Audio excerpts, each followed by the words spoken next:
Hey guys, it's Sammy, and this is Wrestling Unlimited as it's Friday, and we're here to talk about Friday Night Smackdown. As far as tonight's Friday Night Smackdown does go, let me adjust this camera here for a second. As far as tonight's Friday Night Smackdown does go, I thought it was a pretty good show. I enjoyed the show for what it was. It was an interesting start, I will say that for sure. Logan Paul should not be the babyface here.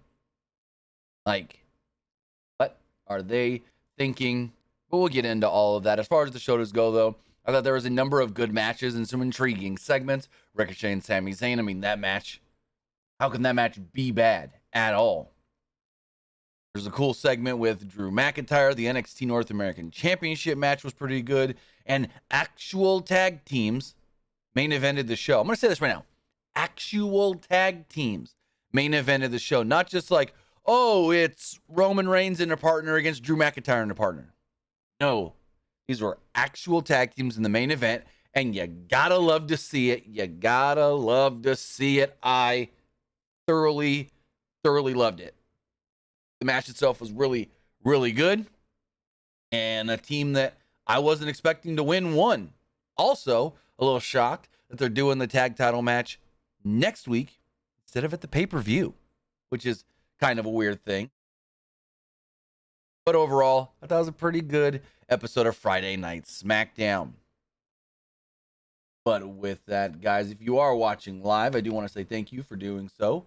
And remember, you can help us out by subscribing to the channel if you're watching live on Twitch. Or you can hit the donate button, donate to donate, or donate in the live chat, just like Jack Dawson did with Twitch Bits. Thank you, Jack Dawson. But remember, you can also subscribe to the channel one of two different ways. You can either subscribe with a tiered subscription, or you can subscribe with Amazon Prime. Because remember, if you don't just have Amazon Prime, but have access to an Amazon Prime account, then you have Prime Gaming. Prime Gaming gives you a lot of cool things, like free games, free stuff for games, and it always gives you one free subscription to any Twitch channel you want to subscribe to throughout the month.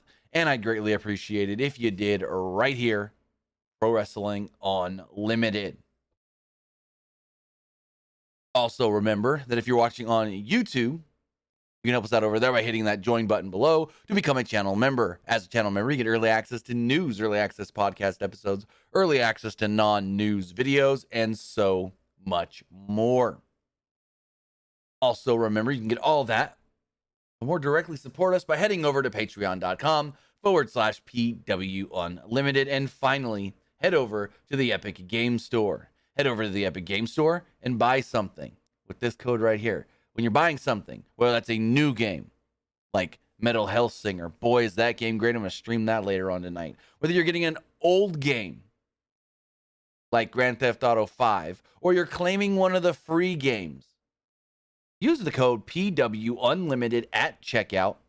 You'll be supporting us here, whether that is on the Epic Game Store on your computer or in the launchers for Rocket League, Fortnite, or Rumbleverse on your PlayStation, Xbox, or Nintendo Switch. All of those do have Epic Game Store integration for the creator code. Use code PW Unlimited at checkout for all Epic Games and Epic Game Store purchases. And yes, I did say Rumbleverse. You can use it on Rumbleverse. But with that, guys, as far as tonight's Friday Night Smackdown does go, let's jump right into it as Logan Paul opened up the show. Logan Paul opened up the show, and this was an all right segment. I thought it could have been maybe a little better, but what are we expecting? You know what I mean? So, Michael Cole and Corey Graves recapped Reigns' appearance on Logan's podcast. Paul came across as a total heel as he was walking to the ring. The fans booed him and gave him the what treatment. Yet, he's the babyface, because later, he helped Ricochet. He was in Ricochet's corner, but regardless. Paul noted that this month, or that his mouth, I read that way wrong, got him in some trouble again. Like the time he challenged Floyd Mayweather, and then kind of alluded that Mayweather never paid him. He recapped the angle from the podcast. Paul set up a press conference tomorrow in Las Vegas. He said he's going to challenge Roman Reigns for the title, for the WWE Undisputed Universal Heavyweight Championship. This is when the Bloodline minus Roman Reigns would make their way out. Paul Heyman making his return to SmackDown. The Usos, Solo Sikoa, and Sami Zayn. They slowly made their way down to the ring as the fans cheered. The fans broke into loud Sammy chants. Heyman got in the ring, but the rest stayed on the outside. Heyman claimed that Paul could be a Paul Heyman guy. The fans erupted in boos. Heyman discussed Paul going the distance with Mayweather. He even compared Paul to Rocky going the distance. Heyman mentioned that Jake Paul challenged Anderson Silva and implied his brother was going to get knocked out. Fans popped big for that one. Heyman told Paul to pick a fight with someone else. Paul pointed out it's just a press conference and doesn't understand why they're so scared. Paul added that he might challenge Reigns tomorrow at the press conference, which will be airing at 12:30 p.m. Pacific time on all WWE social media channels. And apparently it's going to be open to the public if you are in Vegas. He said that he just needs one lucky shot to beat Roman and win the Universal Championship. The fans booed every time he mentioned winning the title. So Heyman stepped up to Logan Paul, and told him he had to handle him now. He ordered Sikoa to take care of Logan. Paul tried to bet Heyman that he can he's like, I can knock you out before he even gets in the ring. Heyman kind of backed off. Sami Zayn would then jump in. Huge pop from Sammy. Fans started chanting, Sammy, Sammy, Sammy. Zayn told Heyman he'd take care of Logan Paul. Heyman got out of the ring. Zayn stepped to Logan, and Logan knocked out Sammy to a chorus of loud boos. Bloodline jumped in the ring. Paul jumped out of the ring. Ricochet came down. They fist bumped him and Logan Paul. And then we had a 13-minute match between Ricochet and Sami Zayn, with Logan Paul staying at ringside for Ricochet, because if you didn't know that he was supposed to be a babyface, well, him helping Ricochet and being in Ricochet's corner kind of told you, hey, this guy's a babyface. Just because you don't like him doesn't mean he's a heel. He's a baby. Ricochet and Zayn had the type of match you would expect. A good one. An awesome one. A great one. Ricochet looked strong, overcoming some, I guess you could say, interference from the Bloodline. Zayn gave the early advantage, though, with a shoulder tackle and a chin lock. On commentary, Cole mentioned that Ricochet and Zayn battled years ago in Pro Wrestling Guerrilla. And I'm like, yes, make those references, please. Ricochet then fought back, so Zayn slipped out of the ring. He got in Paul's face, which allowed Ricochet to attack. Zayn tripped up Ricochet on the ropes to take over. Zayn then slowed the pace down with a chin lock. Ricochet then broke free and caught Zayn with a tilt-a-whirl head scissors. He jumped up to the top rope, but Zayn pushed him, and Ricochet went flying into the barricade. Back from a break, Zayn climbed to the top rope, but Ricochet leaped up. Zayn knocked Ricochet back down and jumped off. Ricochet recovered and rocked Zayn with a beautiful drop kick. Ricochet ran wild and hit a springboard crossbody for a near fall. He went for a standing moonsault, but Zayn got his knees up. In a funny moment, Heyman accidentally knocked over Cole's drink on his papers, and Heyman tried to clean it up.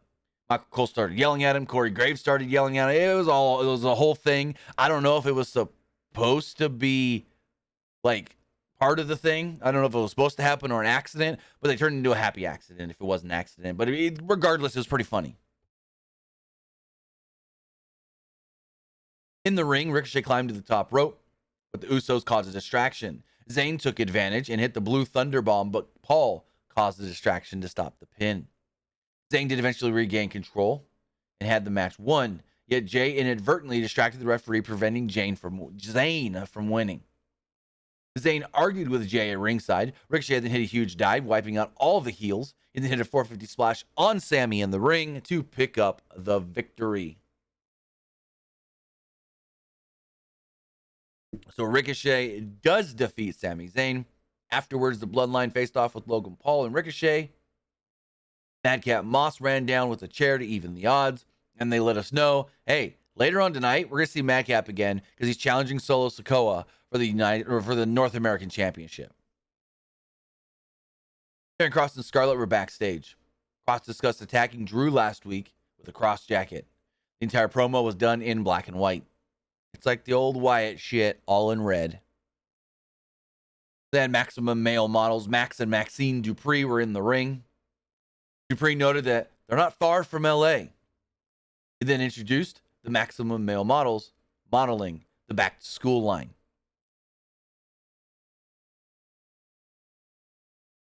Suddenly, as they were modeling, the music of Braun Strowman would hit. Also, I need to check something really quickly. Strowman would make his way down to the ring. He sprinted out and ran over the male models. He beat down the models all around ringside and in the ring to a huge pop from the crowd. Strowman then gave Mansoor a power bomb. Give me one quick second, guys.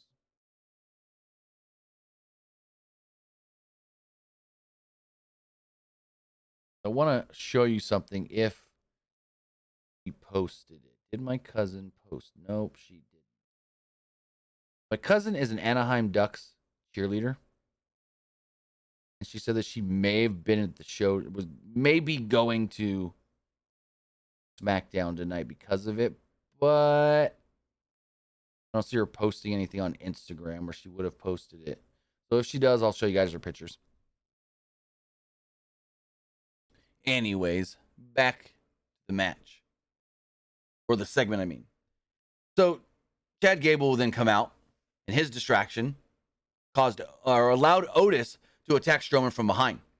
Otis jumped Strowman, and Strowman fought back. But Otis hit the world's strongest slam. Strowman then sat up right away, kind of like Undertaker and Kane, and challenged Otis to get back into the ring. Gable then stopped Otis and held him back. So it looks like eventually we're going to get Braun versus Otis.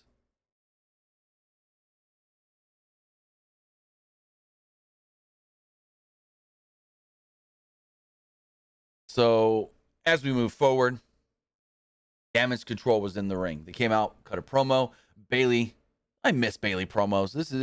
She's so great on the mic, especially as a heel. Yeah, I did, Josh, but it was kind of just like thrown in there super quick that I didn't write it in my notes, but I did catch the LA Knight reference. So, where was I at? There's been, let's see, Bayley, Dakota Kai, and Io Sky bragged about winning the women's tag team titles on Raw, and Bayley pointed out that they injured Aaliyah, and then they mocked her. Raquel Rodriguez had enough. She didn't want to hear anymore and made her way out to the ring to take on Bayley in a 6.5-minute match. Bayley and Rodriguez had a good match. I really like this. And they only got 6 minutes, but it was a good 6 minutes. So Rodriguez chased Bayley around ringside early, but then she hid behind Kai and Sky. Rodriguez then picked up Io and threw her into Dakota. Rodriguez then tossed around Bayley and hit a spinning slam. Bayley took over and drove Rodriguez into the turnbuckle. Rodriguez fought back and hit a big boot. Damage Control then caused a distraction, and Bayley injured or seemed to injure Rodriguez's knee. Bayley continued to target the knee over and over throughout this match. Rodriguez fired up and hit a fallaway slam. She was firmly in control, but Damage Control yet again interfered.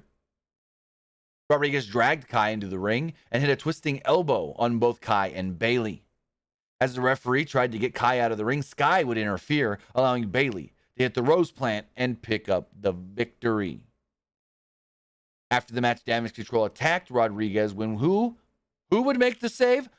Shotzi Blackheart. Well, she's still just Shotzi. Hopefully she gets the Blackheart name back. But Shotzi would come out to make the save. Cole explained that Damage Control had rubbed everybody the wrong way, including Shotzi, who ran off the champs. Well, the champs and Bayley.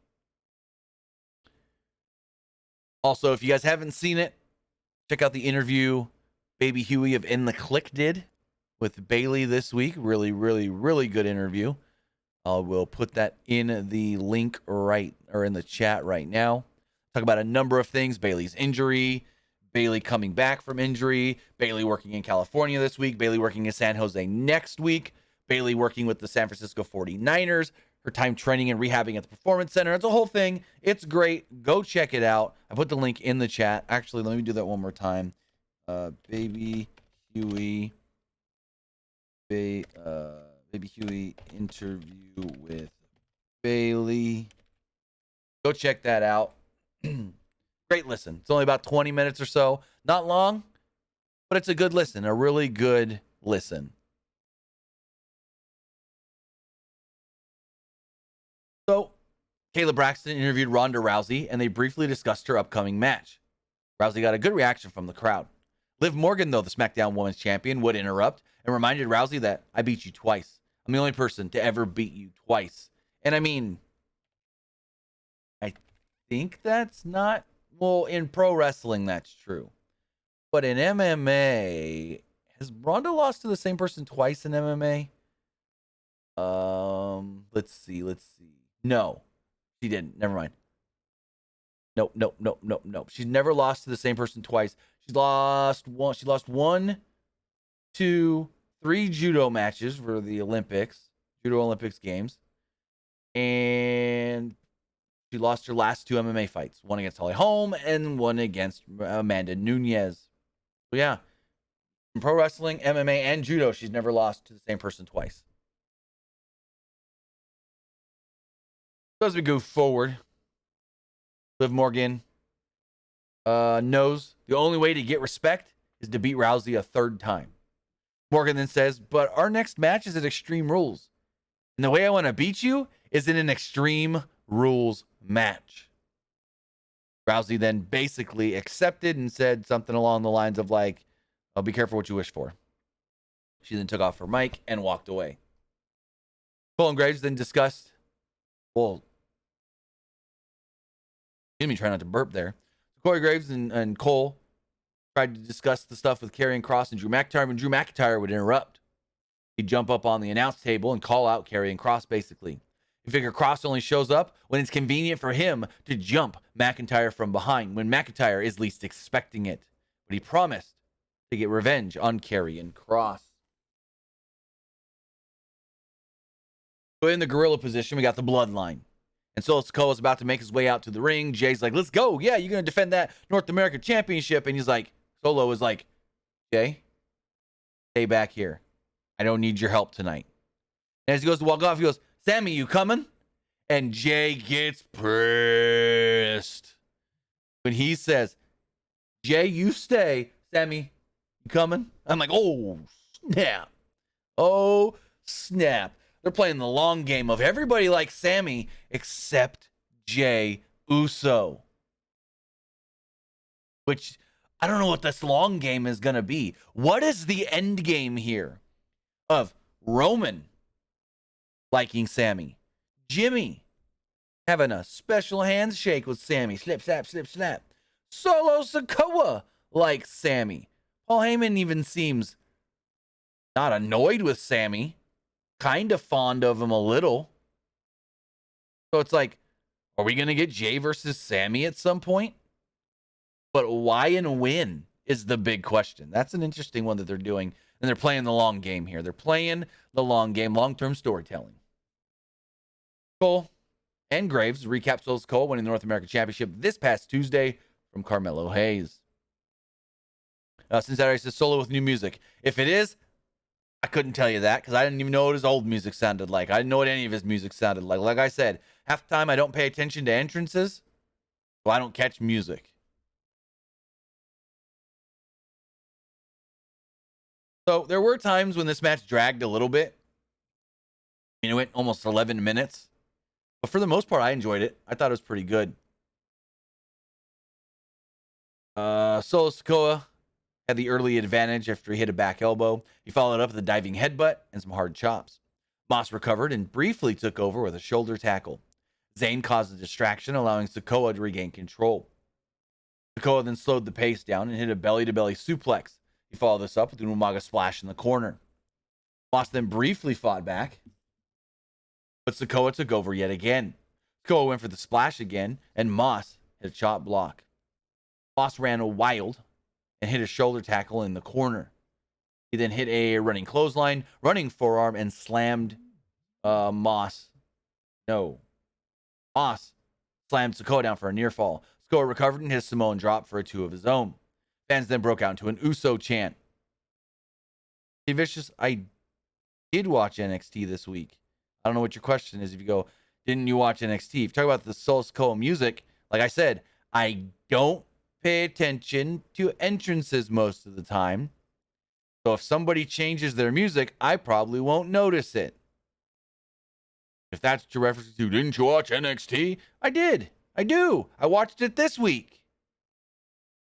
Anyways, where was I? So Sikoa took advantage and rocked Moss with a super kick after Moss chased Sami Zayn away.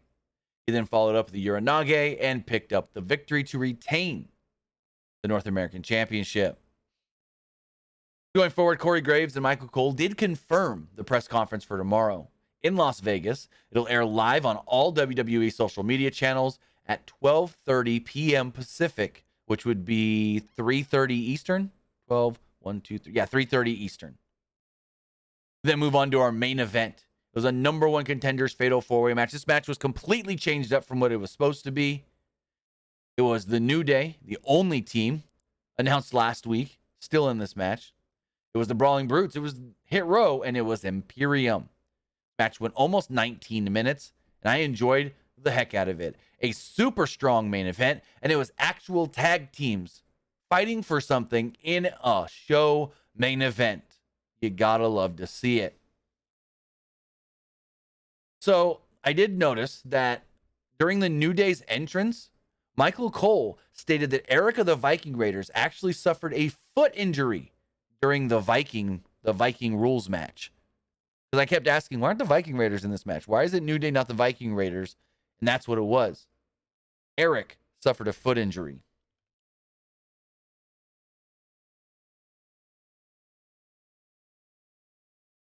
So Butch and Lugo Kaiser traded shots early on as the match started. They spilled to the outside. Sheamus and Gunther then had a stare down at ringside with everyone everyone between them. Top Dollar gave Ashanti the Adonis a press slam onto everybody at ringside. Top Dollar then teased a dive, but then stopped himself. Kingston then hit a dive instead off of Top Dollar's back. Back from the break, Butch rocked Kaiser with a stiff clothesline. He then snapped Kaiser's fingers, and Imperium took over and isolated Ridge Holland on their side of the ring. Holland recovered and threw Giovanni Vinci into Hit Row's corner. Top Dollar then tagged in and squared off with Holland. Hit Row took over and sent Holland into the New Day's corner. Kingston tagged himself in and hit the boom drop, that is, on Adonis. Imperium tagged in and quickly regained control. Back from the break, Kaiser had Kingston in a chinlock. Kingston fought back, crawled to his corner, and tagged in Woods. Woods ran wild and hit a rolling clothesline on Kaiser. Vinci recovered and destroyed Woods with a clothesline. Butch tagged himself in and ran wild on everybody. He hit a standing moonsault off the apron and a running knee off the apron as well. In an impressive looking spot, Top Dollar slammed Butch and Kofi off of his shoulders while also giving Woods the world's strongest slam. So he had Butch and Kofi up here. He had Woods like this and just, yeah, very strong, very strong. Top Dollar then tried to powerbomb Ridge Holland, but he reversed into an Alabama slam. Kingston then tagged in and ran wild. He had a suicide dive on Top Dollar and a frog splash on Adonis as he got up. Imperium tagged themselves in and hit the Imperium bomb on Kingston. However, Holland made the blind tag and stole the pin to pick up the victory for the Brawling Brutes. So next week, the Brawling Brutes, Ridge Holland and Butch, will be challenging for the championship on SmackDown. Championships on SmackDown. Very, very good match. I did not expect the Brawling Brutes to win, but hey, could be a good tag match next week. I love matches of conflicting styles where it's not just like two fast-paced, high-flying teams or two brawling teams. Like sometimes that's good. A lot of times that's good. But sometimes when you have those conflicting styles, the Usos high-flying quickness to the Brawling Brutes, brawling, no pun intended, beatdown style, I think this has the makings of a really good match. With that, guys, that is everything I thought of regarding tonight's Friday Night SmackDown. Remember, if you want to be part of the show, you can do so by texting in to 510-906-1341. Again, that's 510-906-1341. Before we get into the text messages that I'm going to open up right here, we got to check the polls. What's going on, KC? We're going to watch that fight tomorrow night, the Canelo Triple G fight.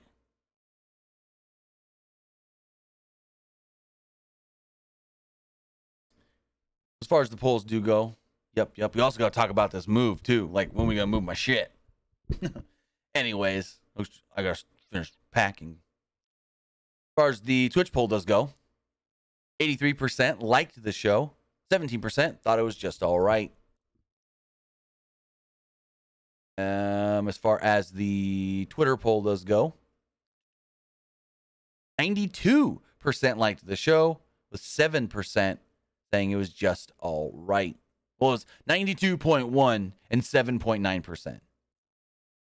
I accidentally closed the YouTube poll. Let's throw that back up here. YouTube poll.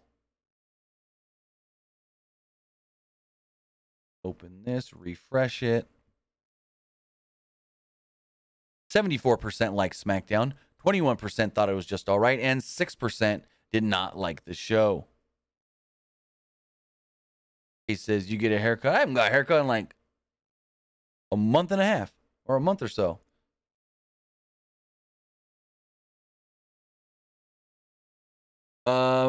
And finally, the text messages. This person here says, will Roman Reigns lose one of his world titles at the Royal Rumble so that way they go into next year's WrestleMania with 2 world championships? I mean, he should lose one of them, but we've already got him defending both belts. So if he goes and defends the title or only one title against somebody now, it's going to be weird. Because we're already under the impression of, no. Those titles are one. He's defending both. It wasn't like Becky. When she was the double champ, immediately we knew those are 2 different titles and she will have to defend them separately. With Roman, we've already learned. With the Brock match and the Drew match, those are basically 2 titles considered one.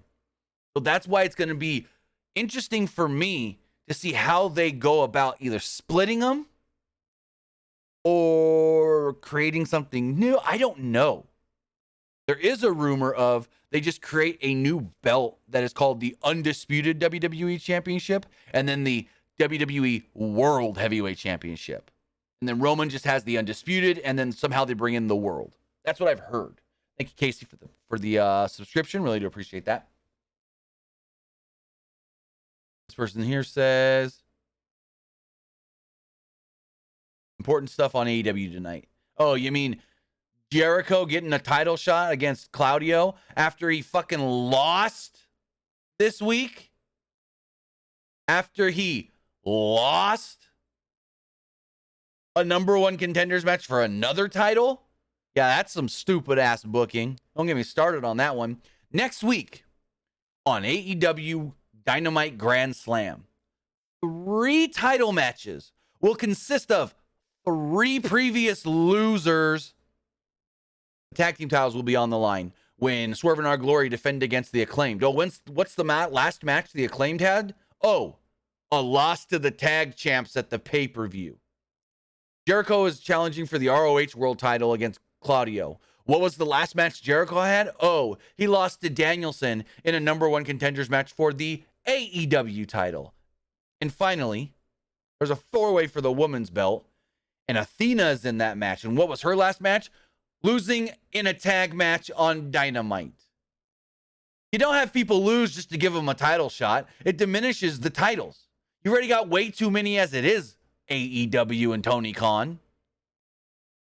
So shit. Like, I don't care about any of these title matches because there's just a bunch of losers in the freaking title matches. You don't lose and then get a title shot. You win and then get a title shot. Unless it's like, say, the Usos and the Street Profits, where the Usos won, Street Profits lost, but the shoulder was up from Tez. So they go, okay, ref blew the call. We'll give you another shot. We'll redo the match. None of that happened in AEW. All these people lost and still are getting title shots. Makes no GD sense to me. Fucking what's the word I'm looking for? Nonsensical Tony Khan booking.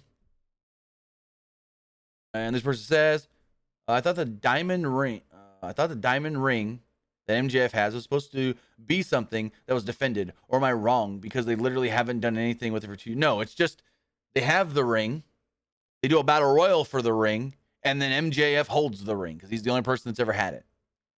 No, it's not a belt that you have to. It's not like the Gift of the Gods title in Lucha Underground or the G1 briefcase in New Japan, where if you win those, then you can cash them in and get a title shot. But at some point, you may have to defend that title shot. The Dynamite Diamond Ring means nothing. Another prize in AEW that means nothing, like winning the Owen. What did Adam Cole and Britt Baker get for winning that Owen Cup tournament? Nothing! Absolutely nothing!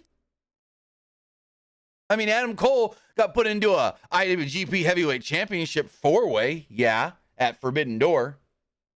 But other than that, it wasn't because he won the Owen. Because then you could say, if that's the case, then why was Hangman in there? Why was Okada in there? Cincinnati says the ring has power. No, it don't. That ring has no power other than being a weapon for MJF to use like brass knucks. That's all that ring is. All that ring is. It means nothing. Italy squat. Says, what do you think about Logan Paul potentially getting a big title match without really doing anything? Yeah, it's a good PR move by WWE because they're going to do something, I think, very creative at this press conference and get a lot of buzz from like TMZ and ESPN and Fox Sports and stuff. But as far as Logan Paul getting the title shot, it's whatever. I don't like it, but it's whatever. At least Logan Paul's coming off some freaking wins. Big win at SummerSlam. So at least he ain't a loser getting a title shot. Like these fucking losers in AEW. You lose a match and you still get a freaking title shot just because you ask for it or you want it. No one got to earn anything in fucking AEW. I get it. It's all storyline. It's fake wrestling. Why are you getting so upset? Why? Yeah, it's scripted. Yeah, but we're supposed to bend our disbelief, I guess you can say, to think that it's not and that it's real. And if this was real, you ain't giving a guy that just lost a match to get a title shot on another title and another title shot immediately the next week. No, that's crap. And I mean, I get it. This was probably always the plan for Jericho to beat Danielson and then do something with Claudio coming off of that, and that the whole tournament thing kind of threw everything for a loop and it made things nonsensical. But I don't care. Rework it, rebook it, do something different, change your plans a little. Maybe they should have put Jericho in a match on Rampage tonight and gave him a win, and then he goes, I don't know. Power Bubba says TBS Championship on Wednesday. Did they announce that tonight? That I did not see. Let's go to the AEW Twitter really fast. They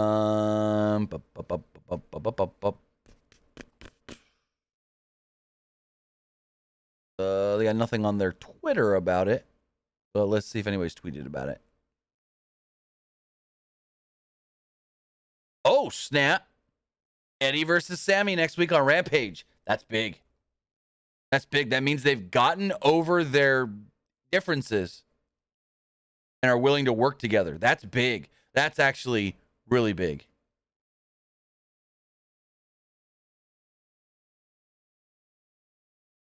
What is this from Ryan Satin?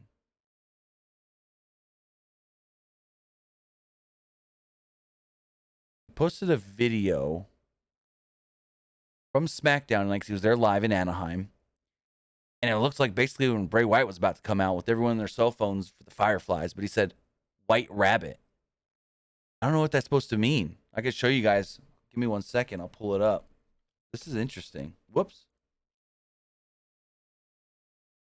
So Ryan Satin tweeted out this.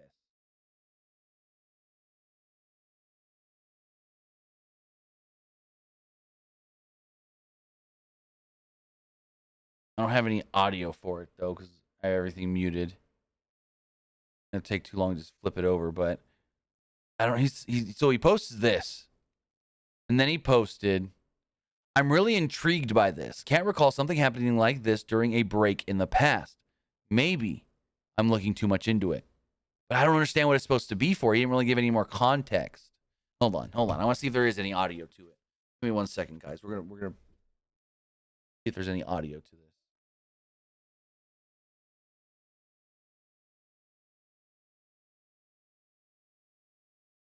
Okay, yeah, you guys need to hear this. This is weird. This is very weird. Play the audio. I'm gonna play the audio for you guys.